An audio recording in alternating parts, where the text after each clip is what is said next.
What's going on, everybody? Welcome to Seahawks 49ers Thursday Night Football Data Breakdown. If you are new, my name is Max. I make football content every single day. Make sure you subscribe to the YouTube page if you are not already so I can help you with your fantasy teams and your sports bets. And if you recognize me, you're not subscribed over here, make sure you do. Leave a like on the video. Leave a comment on which players you like the most on Thursday Night Football. But without further ado, let's get into this breakdown. The last time we did this, we got 3 player projections correct, 1 player projection wrong, 3 and 1. We'll take it every single time.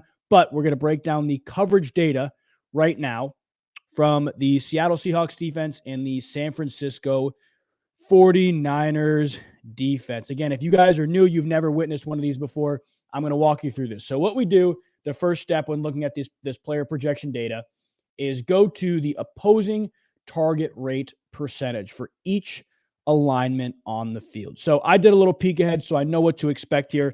But we're going to start with the 49ers offense against the Seattle Seahawks defense. Now, the biggest thing to write home about right now, make sure this is right, is the inline tight end rate allowed by the Seattle Seahawks. It's the 4th highest in the entire NFL. So the 4th highest at 13.9%, which is a pretty high rate. That means 14% of the opposing team's passing targets goes to inline tight ends. The inline tight end for the San Francisco 49ers is obviously George Kittle. So that's a guy that you want to look at in this game. 4th in the NFL, in inline pass rate in terms of defense. And then when you look at the others, there really isn't anything else to write home about. Running back pass rate, it's 14th in the NFL, which is moderately high at 16%. And then out wide and slot, again, that's going to be pretty low. Out wide target rate for the Seattle Seahawks, they are 25th in the NFL in out wide target rate at 36.8%. And then the slot target rate, 32.6%, which is 19th in the NFL. So the biggest target rates for the Seattle Seahawks defense is the inline tight end position. Now, we can't necessarily make conclusions without looking at what the other teams do on offense. So we do this in 2 ways. Number one, we go to the routes run on each team. We don't really need to do this for the 49ers, to be honest with you, because we know who runs the inline routes. But you want to see if George Kittle runs slot routes. You want to see if any of those wide receivers are running backfield routes. So we go to routes per team. We type in 49ers. Type in 49ers.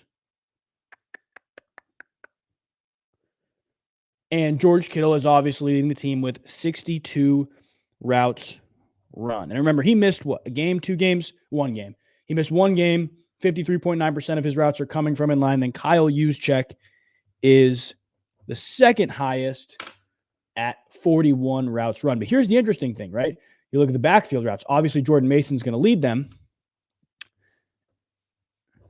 at 85 yards or 85 routes run. But Kyle Juszczyk, is 2nd at 26. Now, Debo has 10. That's good to note too. But I look at Kyle Juszczyk, guys. This could be a little edge for us. Now, in terms of the out wide targets, in terms of the slot targets for the wide receivers, it's not big enough to write home about. Now, the second thing we need to do is go look at the 49ers target rates offensively. But for any of you guys who are on here right now, I am going to ask you, pull up your prize picks, pull up your underdog, pull up your sleeper, whatever it may be. Let me know the receiving projections for George Kittle and Kyle Juszczyk. And if you guys are watching on TikTok, if you guys are watching on Instagram right now, click the link in my bio, hop over to the YouTube, make sure you subscribe over there if you're not already, and check out our full live breakdown of this Thursday Night Football game. So yeah, let me know the receiving projections for Kyle Juszczyk and George Kittle. So out wide and slot, you don't really need to write much home about. Kittle 49.5. Okay, that's not bad. I really don't mind that. Obviously, betting on Kittle or picking Kittle for anything is difficult. The consistency is always an issue with George Kittle, but I don't mind that at all. I wonder what Juszczyk is. Juszczyk, if I had to guess, it's probably high teens, maybe high teens if I had to guess.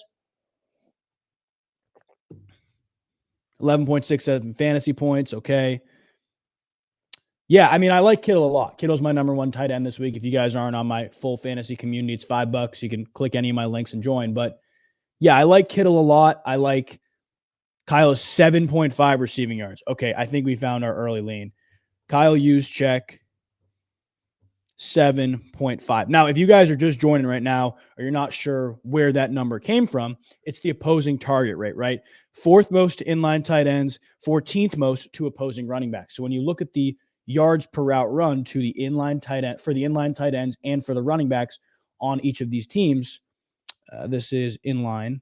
Obviously, Kittle is going to lead yards per route run in terms of inline stuff, but Kyle Juszczyk still averages 3/4 of a yard per route run from the inline position. And then in the backfield, 1.31 yards per route run. So when you average that out, so it's 26 plus 41 routes run for Kyle Juszczyk. That would be 67 total routes across 5 games. Let's see that. 67 divided by 5 would equal 13.4. So you expect 13.4 routes run for Kyle Juszczyk in each of those spots. Then when you average out the yards per route run in each of those, so he has 26 yards per route run, or 26 routes run when he is averaging 0.76 yards per route run, and then 41 routes when he is averaging 1.31 yards per route run. So 1.31, let's close this, 1.31 times 41. That equals 53.71. And then we have the 0.76 times 26 yards per route run, 19.76. You add those up, 19.76 plus 53.71, and then that's his total yards per route run, 73.5. So 73.5 yards per route run across 5 games would equal a baseline of almost 15 yards. His projection is 7.5 right now. His baseline, regardless of matchup, is 15 yards, and his projection is only 7.5. I think Kyle Juszczyk receiving yards right now is our early lean. Momo, yes, this is a John Carroll hoodie. I know you see it. But right now, Kyle Juszczyk at 7.5 receiving yards, I think could be our early lean. I like it a lot. I like Kittle as well. Let's look at the run scheme data for the Seahawks defense against this 49ers offense. What's nice about the 49ers offense is it's pretty vanilla in the sense that they like to run a lot of zone stuff. But let's pull up the numbers for that. Actually, before we do though, let's check out the passing offense for the San Francisco 49ers, just to make sure they're at least average or above average in inline and backfield tight end rates, just to confirm our hypothesis. Highest inline tight end rate in the NFL. Boom. So there's Kittle. 49ers, highest in the NFL. And then backfield. Yeah, so this is going to be a Kittle game, I think. Backfield, probably up there if I had to guess. A little bit. Oh, they're dead last in backfield target. Interesting. Okay. So maybe that pushes us away from Juice a little bit. But I still think Kittle and Juice in terms of the yards are probably the two best we're going to see right now. Again, if you guys are watching on TikTok, you guys are watching on Instagram, click the link in my bio, join the YouTube live stream, and subscribe over there if you haven't already. We're breaking down all of this Thursday Night Football data for you, for your fantasy teams, for your player projections, all that good stuff. Let's check out the running back data, though. Right now, we're going to lean Kyle Juszczyk yards, Kittle yards, receiving yards. Let's check out the run scheme data, though. So offensively for the 49ers, again, pretty vanilla. They run a lot of zone stuff, a lot more zone than man gap. Third most zone in the NFL, 95 attempts. Third most. And then their yards per carry is 4.31, which is probably middle of the pack, 15th at 4.31. So they run a lot of zone, and they're moderately efficient with it. In terms of man gap, they're probably towards the bottom. Yeah, 29th in man gap at 35. And their man gap stuff, it looks like they're pretty efficient, though. Actually, fifth most efficient in the NFL. Interesting. So what that basically means is they ground and pound with the zone stuff, and most of the time zone stuff is going to be less explosive than man gap stuff. So that makes sense that they're a little bit a little bit worse, I guess, if you want to say efficiency-wise in zone runs and more efficient in man gap runs, but they're going to run more of those zone runs. So we can expect that. It's actually almost triple, a little under triple the amount. So you know that the 49ers like to run that. Let's check out the Seattle defense in terms of rushing. The Giants ripped them alive last week, but the Giants are also pretty balanced in terms of what they do on the ground. So let's see how the 49ers stack up, or excuse me, the Seahawks defense stacks up against what the Niners want to do offensively. So here we're just going to look at efficiency, really. Make sure the defensive statistics are pretty balanced between the two. So Seattle Seahawks in terms of zone yards per carry allowed, 24th at 3.7, and they faced a little less zone than man. So that means they're pretty good against zone. So Seahawks defense, zone, 24th worst or 9th best at 3.7 yards per carry. And they faced 53. And then man gap, looks like they struggle here. This could be good. Man gap, second most.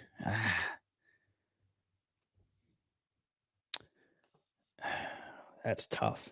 5.81 yards per carry is really bad. But again, that's not what the 49ers do, right? The 49ers aren't a huge man gap team. They're a pretty zone heavy team. So when I look at Jordan Mason rushing yards, especially in a game where I think San Francisco feels like they have the average or the advantage through the air, I think it's probably a pass game. So right now, I think George Kittle yards is probably the best one we got. I think George Kittle's best one we got right now. Second best, Kyle Juszczyk yards, because I think that takes a pass. I think that takes one reception to get 8 yards. But those are the two we got right now. I'm not really looking at wide receivers. The target rates don't love them. I know Darius Slayton had a big game last week. And if you want to lean on those wide receivers in the pass game, go ahead. But I think George Kittle is the best way to do it. Let's check out the Seattle offense versus the 49ers defense. And remember, this is now a 49ers defense without Talanoa Hufanga. He will not play Thursday. He's out the next couple weeks, I believe. But that's very, very important. They don't have a safety, which will affect probably their tight end defense, as well as a little bit in their run scheme data.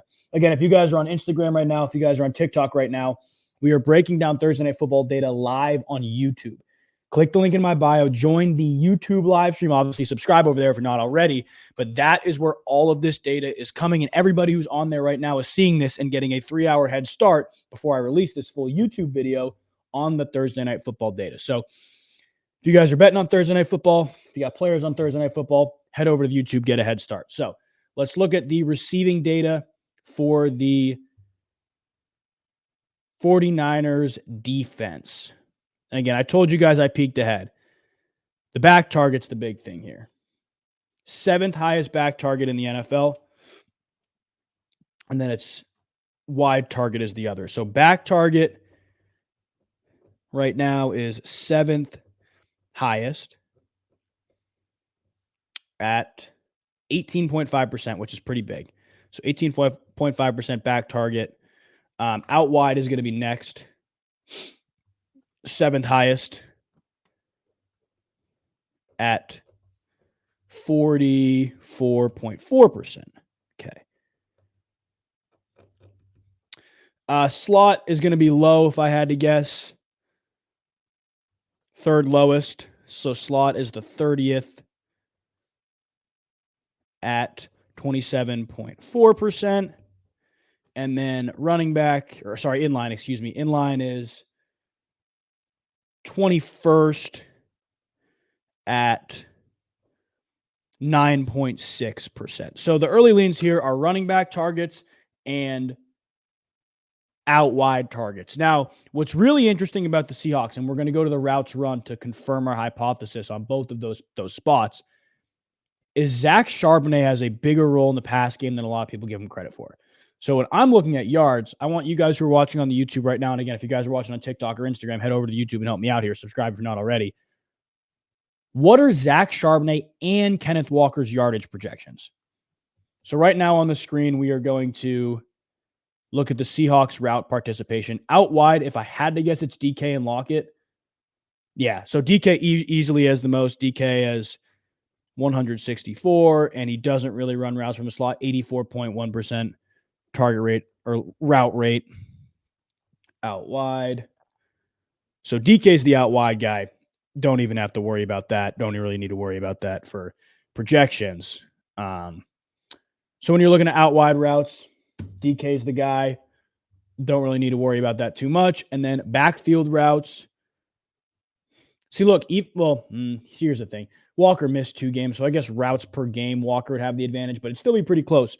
So it's 67 total routes for Charbonnet, 51 total routes for Walker. But if you do the math, Walker has more routes per game. Now, yards per route run, Walker has more. 1.5. Oh, wait. Oh, yeah, 1.59 yards per route run. Charbonnet is only 1.48. Okay. Targets per route run, the exact same. Okay. Let's look at DK Metcalf's out wide yards per route run. 2.16. Lockett's 1.62. Lockett is 1.62.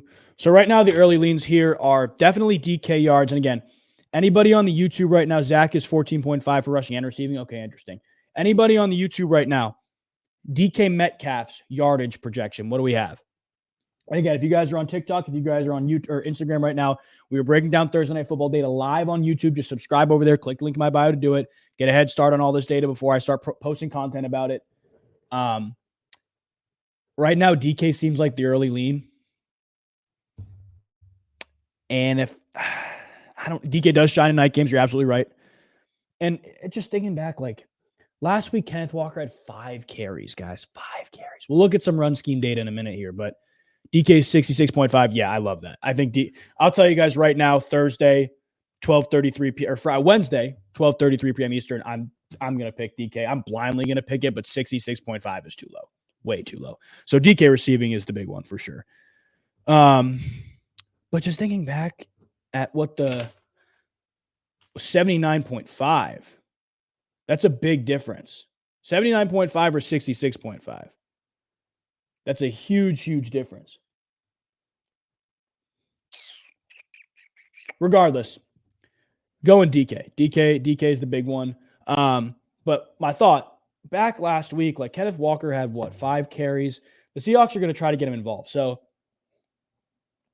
I like Walker receiving yards, but if there's not a big discrepancy between scrimmage yards and receiving yards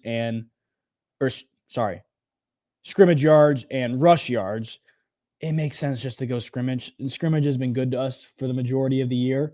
It would have hit. Well, it did hit with Mason last week, actually. Never mind. Well, let's look at some run scheme data. So advanced rushing defense, the Seattle, well, actually, no, we should go offense first. Advanced rushing offense. Let's see what the Seahawks like to do in terms of volume. Seattle Seahawks, not top 10 there. Not top 10 there in terms of volume. So my guess is they're pretty split. Seattle Seahawks. They also just don't like to run the ball in general, but am I missing them? Where were they at? 25th. Yeah, they just don't really run the ball. So they run more zone than man. Zone, they have 47 attempts, which is 25th in the NFL at 3.17 yards per carry. I looked at the wrong one. And their efficiency in yards per carry is probably really bad. Yeah, 4th worst in the NFL.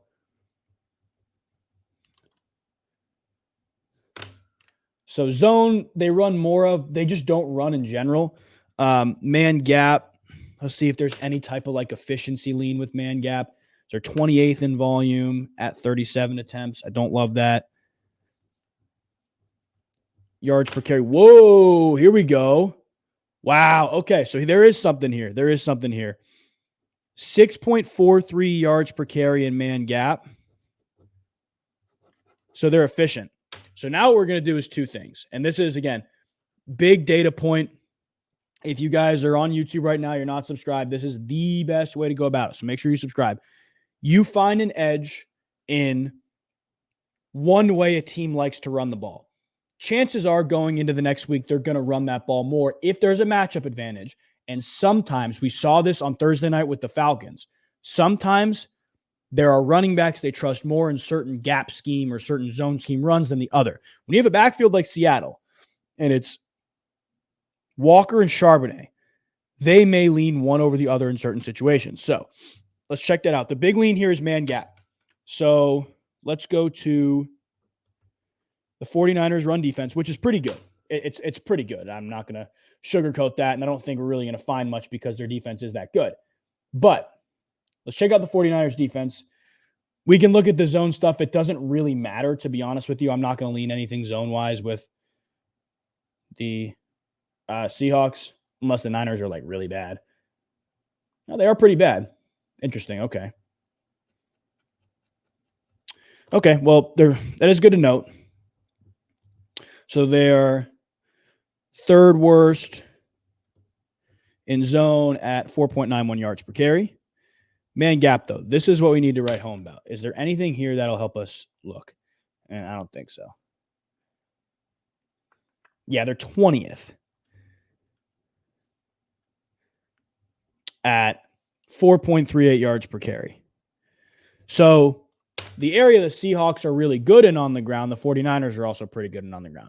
The area the Seahawks are really bad in on the ground, the 49ers are also pretty bad in on the ground. So what that says to me is stay the hell away. Now, I want to put something on the running backs here. I'm probably going to go Kenneth Walker receiving. Anybody on the YouTube right now, again, let me know Kenneth Walker receiving. We'll do a little recap at the end here, but DK receiving is the big one for sure. And we got Kittle and Juszczyk as well. Again, if you guys are on TikTok, you guys are on Instagram right now, you are missing the live stream right now on YouTube. If you're just joining, we're breaking down Thursday Night Football data on YouTube to help you guys get ready for your player projections, all of your fantasy start sits, everything like that. So if you guys haven't subscribed to YouTube, make sure you go over there and check it out. But Kenneth is 20.5 receiving, and we said Charbonnet was what? 14.5? Yeah. That's tough, man. That's really tough. 18.5 on underdog. Okay, so that makes me feel better. The only thing that's keeping me away from just going receiving with Kenneth Walker is how little he was used on the ground last game. Like when that happens, the law of averages says you go up, but I think the Seahawks also just want to make it a point to be able to run the football. So in the 3 games Walker's played, he's had 2 catches for 6 yards against Denver, 4 for 36 against Detroit, and then 7 for 57 against the Giants. So he's probably bound to come back down to earth a little bit. So right now, I'll take this off right now. Let's do our little recap. So if you guys just joined on the live streams, any of the live streams, we have the Seattle defense against San Francisco 49ers offense. Seattle defense allows the 4th highest inline target rate to opposing tight ends. The Niners target tight ends at the highest rate in the NFL. So Kittle yards, which I think we said was 49.5 right now, money. Absolutely money. The Kyle Juszczyk yards, 7.5. They don't really throw to running backs, which is where 2/3 of Juszczyk's routes come from. But matchup aside, the yards per route run formula gives us a 15-yard baseline for Kyle Juszczyk. That's double his projection. So I think we got to be on that. Now, before we talk about the other side, if you guys are making picks on these games, you've never made a pick on Sleeper or Underdog and you want to get on it, if you click the link below, click the link in any of my social bios and join with code LEADS, they'll give you a deposit bonus and a free pick. Get on it if you guys haven't already. I don't want you guys to miss out on that stuff. But the other side, the Seattle offense versus the 49ers defense, 49ers allowing the 7th highest back target rate and the 7th highest out wide target rate. So for me, DK Metcalf, we said it was 65.5 or 66.5, way too low. Way too low, especially after not hitting that last game, way too low. We're on DK. That's probably my favorite one right now. The interesting one is the backfield route rate because Kenneth Walker has more yards per route run. He has more routes per game. Remember, he missed 2 full games in a quarter of another game. I am leaning Kenneth Walker receiving yards. We said 18.5. I think that's a little low. If it gets down to 17, 16.5, I think we go there. But DK receiving yards, Kittle receiving yards, Juszczyk receiving yards, and there's really nothing on the ground. Like what Seattle's really good at on the ground, the 49ers are also really good at on the ground. What they're really bad at with on the ground against the 49ers defense, the 49ers defense is better at, or bad at, excuse me. They're basically good and bad at the same things. And then the 49ers offense versus Seattle defense, I mean, they're better at man gap, but they run a quarter of their runs are man gap. They barely run them. And the Seattle defense is not great against man gap. But here's the thing. This is the exact situation we had with Bucky Irving last week. If you guys remember last week, were any of you guys on the live stream last week, Bucky Irving, we saw there was a lean with how much better he was in a certain type of run.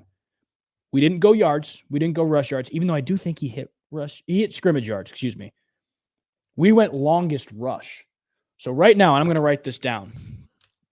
Jordan Mason, longest rush. That is what that has led us to before. We're 1 for 1 with those picks so far. So Jordan Mason, longest rush, I think is probably what we do here. It's probably what we do here. Again, if you guys want to ride these picks with me, you can click the link below, click the link in any of my socials, join Underdog, Sleeper, or Better with code LEADS. They'll give you a free pick and a deposit bonus on every single site that you're not already on. You got to be a first-time user on there. You also have to deposit $10, but I mean, they'll match it, whatever you want to put on it. But check that out if you haven't already. Kittle yards, Juszczyk yards, DK yards, Juszczyk receiving yards. Right now, I'll say Kenneth Walker receiving yards too, and then Jordan Mason longest rush. That's a more traditional sportsbook pick. But if you guys enjoyed this video, make sure to leave a like on the video, comment your favorite predictions for the night, your favorite picks for the night. And if you're seeing this at all Wednesday afternoon or Thursday pregame, make sure you're subscribed if you're not already. I appreciate you guys hopping on. I appreciate you watching this edition of the Thursday Night Football Breakdown. They've been really, really good the past couple weeks. Let's keep this trend rolling. God bless you guys, and we'll see you next time.